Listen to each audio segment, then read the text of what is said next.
প্রিয় শিক্ষার্থী, আজকে তোমাদেরকে দেখাবো কিভাবে শেপসে ছবি আনবা এবং শেপটা কিভাবে কালার করবা, কপি করবা। ইনসার্ট শেপস, আমি শেপটা আনলাম। Select shape, right mouse, format auto shape, fill effect,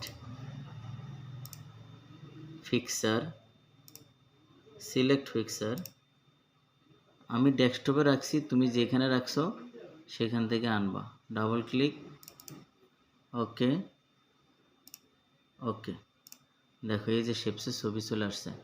এখন এই শেপটা তুমি ইচ্ছা করলে এই যে দাগগুলো মোটা করতে পারবা। কোথায়? এই যে শেপ আউটলাইন, শেপ আউটলাইনে গিয়ে এরকম দাগগুলা মোটা করতে পারবা।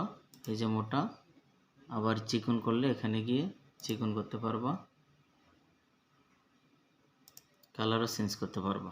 এখন এটা যদি তুমি সিলেক্ট করে কন্ট্রোল ডি দাও কিবোর্ড থেকে, দেখো অটো কপি হয়ে গেছে। আর যদি তুমি নাড়াচাড়াবিহীন কপি করতে চাও তাহলে দোনোটা শেপ একসাথে সিলেক্ট করে কিবোর্ড থেকে কন্ট্রোল শিফট অ্যাল্টার চেপে মাউস দিয়ে নিচে নামালে নাড়াচাড়াবিহীন কপি হয়ে যাবে। এই যে দেখো কপি হয়ে গেল। এটি হলো শেপসে ছবি আনা এবং কপি। ধন্যবাদ সবাইকে।